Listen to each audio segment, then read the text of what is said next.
Parents, if your teen is battling pornography, you've likely felt the weight of it in your home, the tears, the shame, and the heavy cloud of secrecy. And they say they feel addicted, trapped, and powerless to stop, even if they aren't actually watching it every single day. Well, just know you're not alone and it's not just in your head.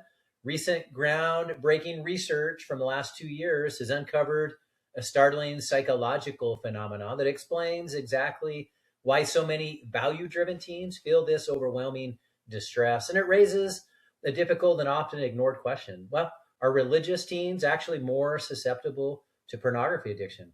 Today, we're diving into the moral incongruence discovery. We'll explore why teens with the strongest faith and highest values are often the ones who feel the most addicted, regardless of how often they actually use it.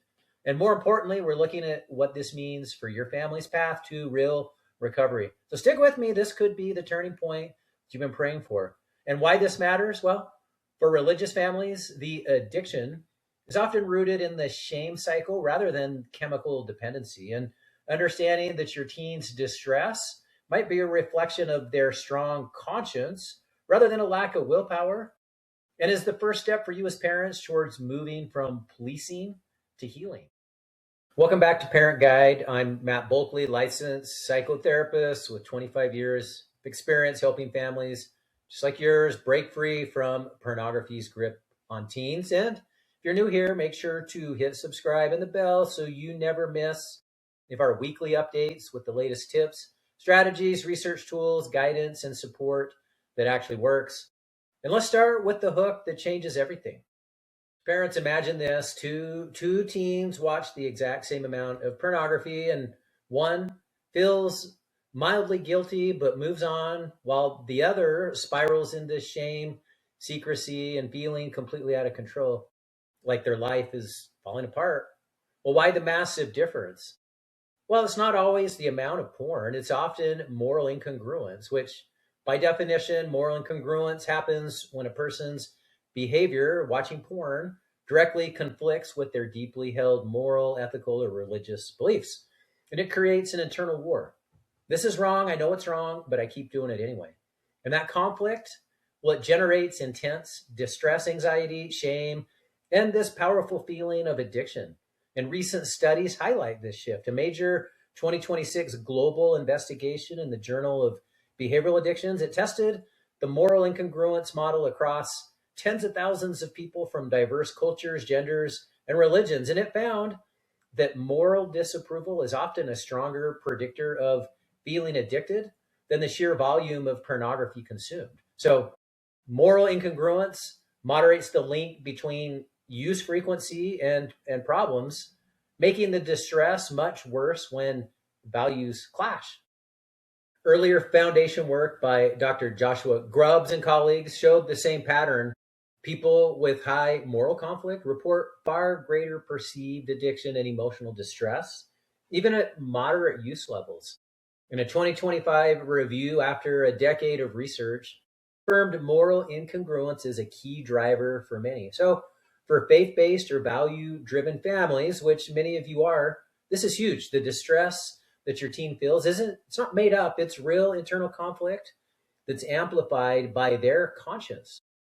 Well, here's what this conflict does to teens. It turns them secretive, deceptive, and dishonest. And it's not because they're bad kids, but because the shame is crushing. They hide devices, delete histories obsessively. They lie about where they've been online, sneak around at night, or create fake accounts. And they isolate from family and parents to avoid questions.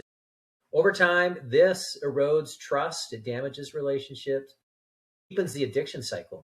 And the secrecy becomes its own addiction layer, lying to protect the habit and then feeling even more shame for the lies.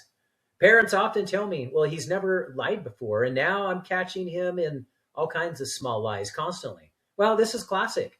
The moral conflict fuels avoidance and cover-ups, which then isolates them further and makes recovery harder without intervention. Well, the good news, parents, understanding the moral incongruence, it helps us to address the root, not just the behavior. We treat the whole person, the brain, habits, the emotional triggers, and the value conflict. Well, parents, what do you do with this information? I want to give you some actionable guidance. Number one, create safety, not shame. So approach with compassion. Something like, I see you're struggling and I'm here to help without judgment. Remember that shame fuels the cycle. So grace plus accountability breaks it, and validate the internal conflict instead of minimizing it.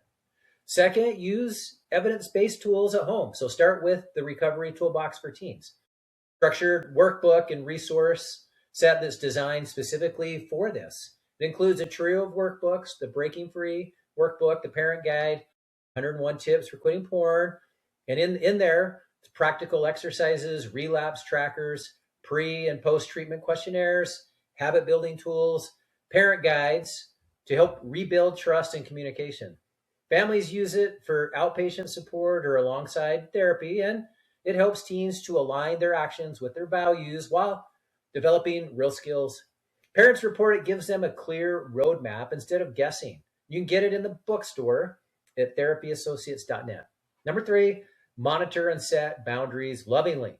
Open device monitoring, screen-free zones, and family media plans. Remember to focus on connection more than control.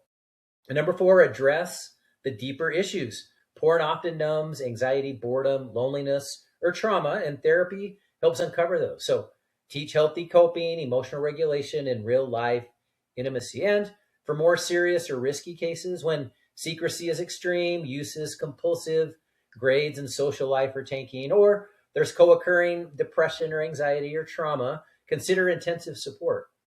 Star Guide's Wilderness Therapy Program is a highly specialized option for adolescent males between 13 and 17, and it combines wilderness immersion, tech-free reset, trauma-informed therapy, individual and group work, and a focus on compulsive sexual behaviors and pornography addiction. The teens build resilience, process underlying issues, develop recovery plans, and reconnect with values in a supportive, nature-based environment. Many families see transformative breakthroughs here when outpatient efforts simply aren't enough. And you can learn more at starguides.net. Remember, recovery isn't instant, but it is possible. And many teens emerge with stronger values, better self-control, and restored family bonds. And I've seen it transform the lives of hundreds of teens over the years. Parents, take the first step today. Get the Recovery Toolbox for Teens in the bookstore at therapyassociates.net. Links are in the description. And if things feel out of control, reach out to professionals, whether that's us here at Therapy Associates for guidance or outpatient support, or exploring programs like Star Guides. Remember, you're not failing as a parent. Your teen's distress shows that their conscience is still working, and that's a foundation that we can build on. So make sure subscribe for more weekly practical faith-respecting guidance each week. You've got this, and your teen is worth the fight. I'll see you in the next video. Take care.